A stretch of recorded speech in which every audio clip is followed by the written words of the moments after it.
जी नमस्कार, आप सभी को मेरा YouTube चैनल में स्वागत है। आज हम लोग 10th क्लास का टॉपिक है द्विघात समीकरण, जिसके बारे में हम लोग पढ़ेंगे। ठीक है, तो आज का जो क्लास होगा 10th क्लास का मतलब द्विघात समीकरण के बारे में थोड़ा बहुत हम लोग जानकारी लेंगे कि किस समीकरण को हम लोग द्विघात समीकरण कहते हैं। उसके बाद नेक्स्ट जो क्लास बनाएंगे उस क्लास में हम लोग उसके बारे में कुछ सवाल बनाएंगे। तो आज का जो क्लास है सिर्फ द्विघात समीकरण का बेसिक क्लास होगा। इसके सिर्फ किस समीकरण को द्विघात समीकरण कहते हैं इसके बारे में हम लोग पढ़ेंगे। तो आज के क्लास सबसे पहले बोर्ड पर लिख लेते हैं द्विघात समीकरण। तो आज हम जो द्विघात समीकरण देखेंगे, ठीक, तो सबसे पहले किस इक्वेशन को, किस समीकरण को हम लोग द्विघात समीकरण कहेंगे इसके बारे में सबसे पहले हम लोग जानकारी लेंगे। ठीक है, तो किसको कहते हैं द्विघात समीकरण, कब कहेंगे द्विघात समीकरण कि हाँ ये समीकरण मेरा द्विघात समीकरण है।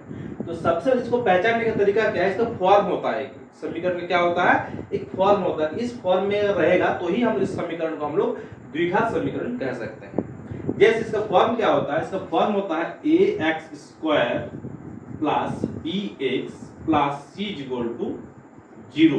कोई भी इक्वेशन, कोई भी समीकरण अगर इस फॉर्म में आप कर रहे हैं तो हम लोग क्या कह सकते हैं कि ये जो समीकरण है ये द्विघात समीकरण है।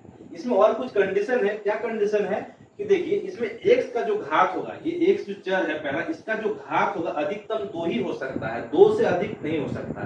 जैसे इसमें देखिए देख सकते हैं कि x² है, मतलब x का घात कितना है 2 है। अगर मान लीजिए 2 से अधिक होता है तो हम लोग इसको द्विघात समीकरण नहीं कह सकते, और 2 से अगर कम भी होगा तो भी हम इसको नहीं कह सकते। मतलब इसमें आपका 2 होना ही होगा।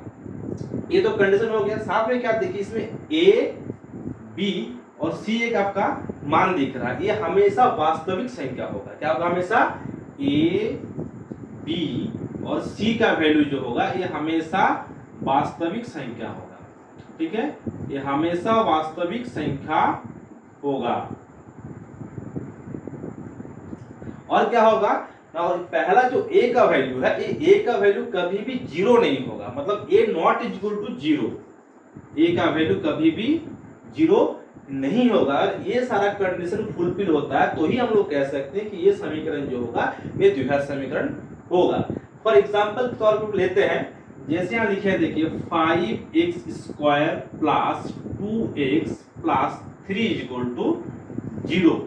तो इसको हम द्विघात समीकरण कहेंगे। देखिए 5x² प्लस 2x प्लस 3, इसमें सबसे पहले क्या कहते हैं कि x का घात मैक्सिमम 2 ही हो सकता है। देखिए x का घात मैक्सिमम 2 ही है। साथ में क्या कहते हैं कि a b c का वैल्यू है ये क्या होगा, वास्तविक संख्या होगा। देखिए a b और c, इसमें a का वैल्यू कितना है, तो a बराबर 5 है, b बराबर 2 और c बराबर 3। इसमें क्या है कि a का वैल्यू, b का वैल्यू, c का वैल्यू, तीनों वैल्यू क्या है, वास्तविक संख्या है। इसका मतलब मेरा सबसे पहले देखिए x का घात 2 होगा तो वो तो है ही। साथ में a b और c का वैल्यू मेरा क्या है, वास्तविक संख्या है। और देखिए a नॉट इक्वल टू 0, मतलब a का मान कभी भी 0 नहीं होगा। तो यहाँ a का मान तो 5 है, मतलब 0 नहीं है। तो ये मेरा क्या हो जाएगा, वास्तविक, सॉरी ये मेरा क्या होगा कि द्विघात समीकरण कहेंगे। और एक टाइप जैसे रह सकता है, देखिए इसको अगर मान लीजिए यहाँ इस तरह का रहे 5x² प्लस 3 इक्वल टू 0, अगर इस तरह रहे तो भी हम लोग इसको हम लोग द्विघात समीकरण कहेंगे। ठीक है, इसमें देखिए 2x का फॉर्म है, bx का फॉर्म नहीं है, लेकिन फिर भी इसको हम लोग क्या कहेंगे, द्विघात समीकरण कहेंगे, क्योंकि इसमें कहीं भी कंडीशन में नहीं है कि ये अगर आपका हो या ना हो, कोई इसका कोई मतलब नहीं है। आपको सिर्फ मतलब इसमें आपको देखना है कि पहला वाला जो है इसमें आपको 0 नहीं होना होगा। तो इसमें 0 तो है नहीं, कुछ तो कुछ ना मान है। इसमें a का वैल्यू कितना होगा, a का वैल्यू आपका 5 होगा, b का वैल्यू 0 हो जाएगा, c का वैल्यू आपका 3 है। तो इसको भी हम लोग द्विघात समीकरण कहेंगे। ठीक है, तो ये हो गया द्विघात समीकरण का कॉन्सेप्ट है कि द्विघात समीकरण का मेरा फॉर्म क्या है, ax² plus bx plus c equal to 0। इसमें a b और c क्या होगा, वास्तविक संख्या होगा, a नॉट इक्वल टू 0 होगा। तो ही हम लोग क्या कहेंगे, वास्तविक, ये सभी तभी हम लोग क्या कहेंगे, इसको हम लोग द्विघात समीकरण कहेंगे। इसमें a और b और c का वैल्यू आप देख सकते हैं। इस तरह का जो है हम लोग दूसरी क्लास में, इसका बाद का जो क्लास हम लोग देखेंगे उसमें क्या होगा, इस हिसाब से मतलब इस समीकरण से कुछ हम लोग सवाल बनाएंगे जो कि एनसीईआरटी बुक में है, वो आपको 10th क्लास के बुक में ही मिलेगा। ठीक है, तो अगर आप 10th क्लास में पढ़ रहे हैं तो इस चैनल को आप लोग सब्सक्राइब कर लीजिए ताकि आपको बहुत ही ये चैनल फायदेमंद रहेगा, क्योंकि पूरा का पूरा 10th क्लास का सिलेबस आपको इस चैनल में आपको मिल जाएगा।